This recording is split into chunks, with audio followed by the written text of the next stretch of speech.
Morning everyone, and welcome back to our channel. Today, oh what a gorgeous day. Today I'm super excited as it's my first turn to don the orange jacket and lead the club on a breakfast run.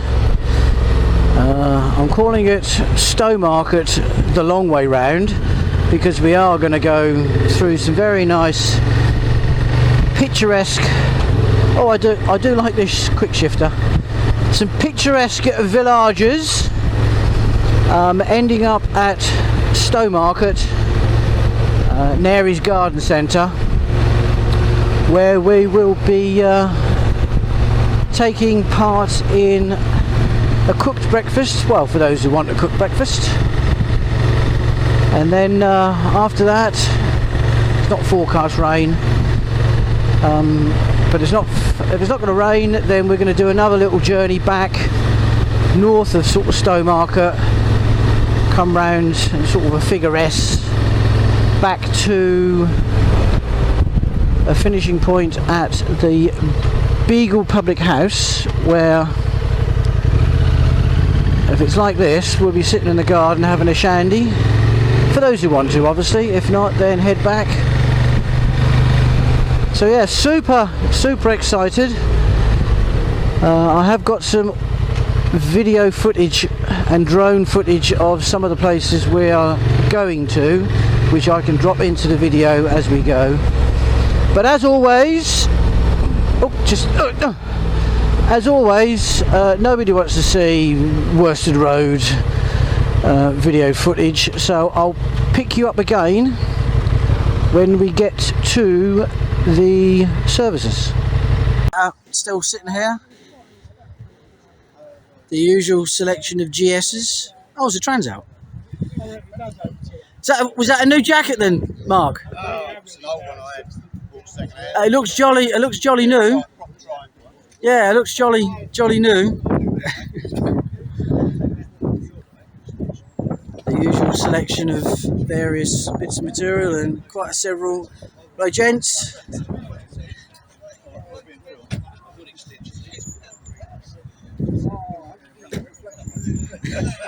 I can edit that out, Tony. Oh, he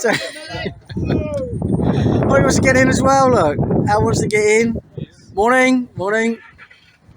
Barry's wonderful steed as always, and finish with a guzzy.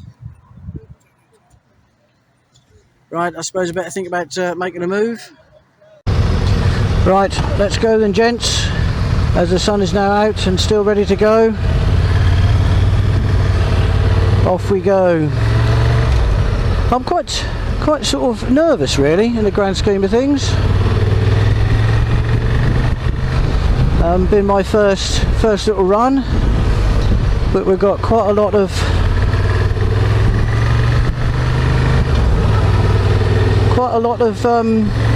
villages to go through and places to visit en route, but at least the road is now nice and dry. Well, it's got a bit of a racing line really. Let me put my racing line to it. But yeah, the first location we come to is Fox's Marina, and again I'll do I've got some video and drone footage of that, but I guess the name of the game is not to spread out too far, is to literally try and hang back as long as we can to allow everybody to catch up, because you soon get sort of spread out in the grand scheme of things, and I guess we need to indicate that we're sort of going that way, and then hopefully we'll all turn round and then head towards the bridge. No, Tony's going to do a drop off because we're already short behind there. Anyway, Fox's Marina, we'll do a little bit of footage on that, and then the The next site you can see in the distance there is the Orwell Bridge. Currently there are a pair of nesting peregrine falcons, which I didn't know they were there when I sent the drone up. The Orwell Bridge isn't technically in Ipswich. It is, however, one of the most impressive landmarks of the local area. The Orwell Bridge was opened to road traffic in 1982 and carries the A14 over the River Orwell just south of Ipswich. The main span is 190 metres wide. At the time of construction was the longest pre-stressed concrete span in use. The total length is 1,287 metres from Worsted to the former site of the Ipswich Airport. The width is 24 metres and an air draft of 43 metres. Pilings were sunk 40 metres into the river bottom. The bridge is constructed of a pair of continuous concrete box girders with expansion joints that allow for expansion and contraction. The girders are hollow, allowing for easy inspection as well as providing access for services including telecoms, power and a 711mm water main from nearby Alton Water Reservoir. The bridge has become vital to Ipswich with over 60,000 vehicles using it per day, many of those being hauliers travelling to the port of Stow.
Go too slow. The next iconic building coming up is the Freston Water Tower. Now, water towers back in the day were designed to increase water pressure to the taps. This particular one has now been decommissioned, so Anglian Water must be pumping the pressure up, and it's now a hotel, a concrete castle. They call it the concrete castle. Let me just focus on this bit here because this is always a bit tricky here. Cars coming round the tower there, and we're gonna let people go there. I think we need to just slow down a smidgy more to try and catch up. Yeah, so that's the concrete tower, which is now a hotel. Hopefully catch up one or two people from there. I have got a little drone video flying around the outside of the concrete tower, which hopefully you enjoyed. The next place is an interesting one. It's called Turkey Corner, and it's quite a sharp Z-bend, which many people have decided to go straight on instead of round. Now, back in the 16th century, when Turkeys first came to this country, a certain Henry VIII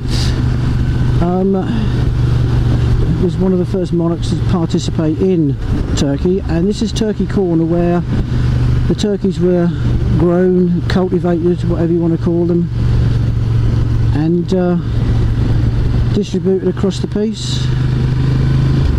And on the subject of Henry VIII, on the left hand side here is a place called Latimer Cottages, and he allegedly, or has rumour has it, met some young ladies. Latimer Cottages is here.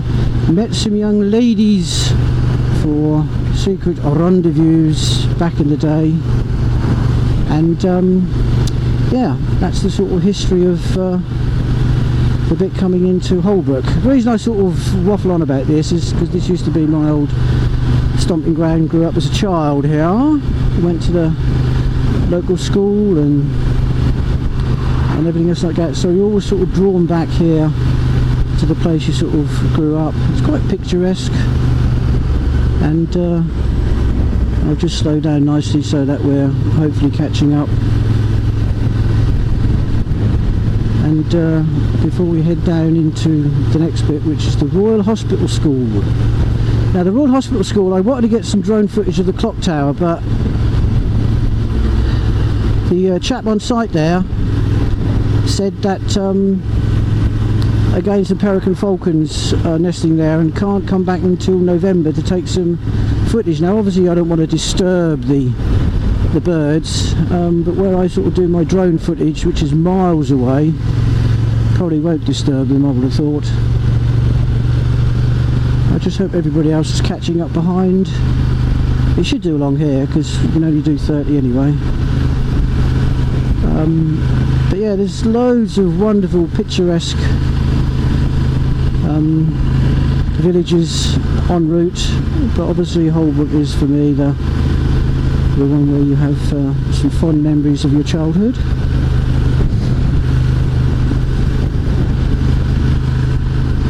There used to be 4 pubs, I think it was, 4 pubs in Holbrook. I think there's only 1 now.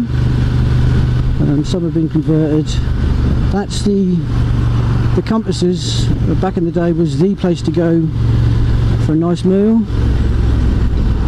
That's in the process of being renovated now and soon to open. The other one was this pub here on the right hand side. That used to be a pub. Obviously you've got the fire station there as well, but there used to be a pub on the corner there. But as with most things these days, pubs are shutting by the dozen every day, which is a shame really, because it's part of our heritage, part of the culture and everything else behind this country of ours. But you can understand with the financial pressures and the fact that they charge £7.50 for a pint, which is never very good. And yeah, we need to support more of our pubs as best we can. Anyway, waffling on. The next bit you're going to come to is the Royal Hospital School, and obviously back in the day, naval personnel used to go off to sea, and the children were here at boarding school. Quite posh, as they say, quite posh, and it's quite famous, the Royal Hospital School. And on the left hand side, just coming up, you'll see the clock tower. There she is. That's where the peregrine falcons are nesting, but I really want to get some drone footage of that because I think it'll look quite nice. Oh yes, it looks as though we've all sort of caught up nicely, which is good. Now the next bit of interesting, because I guess by now you've all fast forward my waffling, but coming up on the left hand side is the driveway to Stutton Church. Nothing spectacular about Stutton Church, but other than the fact that you can park your car, which is just down this road here, you can park your car and walk through Griff Rhys-Jones' front garden. There's a public footpath that runs all the way through his down to the creek, which I'll do some footage of the creek, and yeah, you can walk that, and he's got some llamas or alpacas, whatever it is, in the back garden. So yeah, park at Stutton Church and walk through his garden. He doesn't like it, and I'm sure he'll probably wave and smile. We've also got now here Alton Water, the big reservoir that supplies most of our drinking water, and I have got a little bit of drone footage before.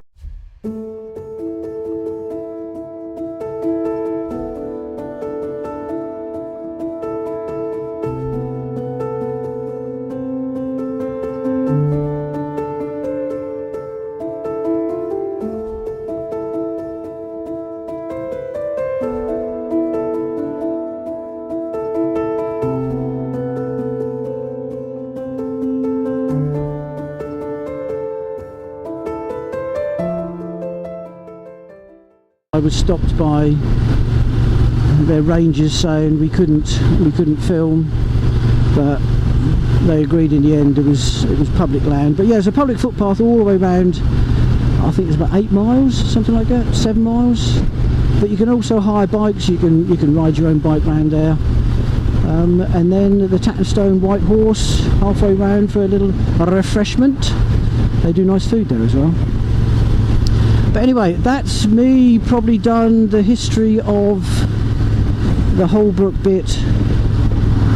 And then what I'll do is I'll concentrate now on the road and pick you back up when we get to the garden centre, unless there's anything exciting happen en route. Speak to you soon. Welcome back, everybody. We're now coming up to a little bridge that you will definitely get the front wheel off the ground, even though you don't have to try too hard. A lovely breakfast, went down very nicely. It was also brought out very quick and hot. The coffee was lovely. Just double checking everyone's doing the drop off. The coffee was lovely, and here we are now going to go through the back end of Needham Market to this little bridge here. I'm hoping everybody is going to get through safely. And I know the last time I was out here on my KLR, I think I had both wheels off the ground, but I think I took it quite quick. But we're about to find out whether everybody enjoys it. It's not this little one, it's not this bridge, but this next one coming up around the corner here. As you'll see in a moment, you will definitely get that front wheel off the ground. Here she goes, and yes, we got a bit of air. We got a bit of air there. If we want to go really quick, then we could have got some even more air, but hopefully everybody enjoyed that little bit. And we'll now head out to Barking, so I'll speak to you soon.